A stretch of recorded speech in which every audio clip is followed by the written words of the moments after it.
I'm not sure how I might come across to the outside world, but to me, I seem to have been no more than a boy playing on the beach who occasionally diverted himself by finding a pebble that was smoother or a shell that was prettier than usual while the vast ocean of truth lay all unexplored in front of me. I have served the public in any way, it is because of my careful consideration. By standing on the shoulders of giants, I may have seen farther than others. The movement of celestial bodies may be calculated, but human insanity is beyond my comprehension. We erect much too many barriers than we do crossings. Patience is a sign of genius. Truth can never be found in complexity, it can only be found in simplicity. My friends include Plato, Aristotle, and Truth, who I consider to be my best friend. The art of tact is communicating a point while not alienating others. Making a point while not alienating others is the art of tact. Only the guidance and control of an intelligent and potent being could have brought about this most beautiful system of the sun, planets, and comets. Errors are not in the craft, but rather in the artificers. We have no sense of how the all-knowing God perceives and comprehends all things, just as a blind person has no concept of colors. If I have benefited the public in any way, it is because of my perseverance in thought. The Bible has more undeniable signs of authenticity than any history written in a vulgar manner. God is the same everywhere and at all times. Since goodness cannot exist without substance, He is omnipresent both virtually and practically. The universe's many different created objects, which stand for order and life, could only have come into being thanks to the deliberate planning of its original creator, whom I will refer to as the Lord God. Although I have used the force of gravity to explain celestial and oceanic events, I have not yet given gravity a cause. Christ arrives as a thief in the night, and it is not our responsibility to be aware of the times and seasons that God has placed in His own heart. Absolute space is constant, identical, and immovable by virtue of its own essence, independent of the outside world.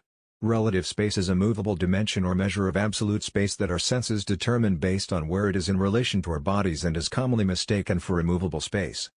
It is impossible for any one man, or indeed any one age, to explain everything of nature. It is far preferable to complete a small amount of work confidently and leave the rest for those who will follow you. It is important to keep philosophy and religion separate. We are not to import philosophical ideas into religion or divine revelations into philosophy. Gravity must be caused by an agent functioning continuously in accordance with certain laws, but I will leave it up to my readers to decide whether this agent is made of matter or not. Not all brilliant objects emit light in the form of very small bodies. God created and sustains the universe invisibly, and He has commanded us to revere and adore Him alone. He has also commanded us to respect our parents and superiors, love our neighbors as ourselves, and be temperate, just, and peaceable. He has even commanded us to be merciful toward the most ferocious animals. The ignis fatuus is a vapor that shines coldly. Early in 1665, I discovered the procedure for approximation series and the formula for converting any dignity of any binomial into such a series. If the tests I recommend are flawed, it must be difficult to demonstrate the flaws. However, if they are valid, then by demonstrating the theory, they must eliminate any objections. The best and most secure way to philosophize appears to be to first meticulously investigate the properties of things, establish those properties by experiments, and then move more cautiously to hypotheses for their explanation. The density of a planet increases with its size, other things being equal. This is because the different surfaces of a smaller planet have more uniform distributions of gravity. They are also denser because they are closer to the Sun, all else being equal. Nothing can be broken down into more components than it can potentially contain. However, matter, which is finite, cannot be made up of infinitely many parts. Although comet motions are incredibly regular and follow the same principles as planet motions, they are substantially different from vortex motions in every way and frequently go against them. The smaller systems of bodies also appear to be set in motion by other forces, with their particles being moved in various ways in relation to one another and, particularly, by the electric force. This is similar to how the system of the Sun, planets, and comets is set in motion by the forces of gravity and its parts continue in their motions. It's possible that there isn't an equable motion that would allow for precise measurement of time.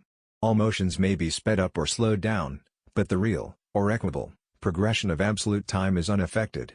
It is customary to attribute resistance to bodies at rest and impulse to those in motion, yet motion and rest, as they are typically understood, are only loosely distinct. Additionally, bodies that are commonly assumed to be at rest are not necessarily actually at rest. Typically, the word God refers to Lord, however not all lords are gods. A god is defined by his or her dominion over other spiritual beings, a true, supreme, or imaginary dominion creates a true, supreme, or imaginary God.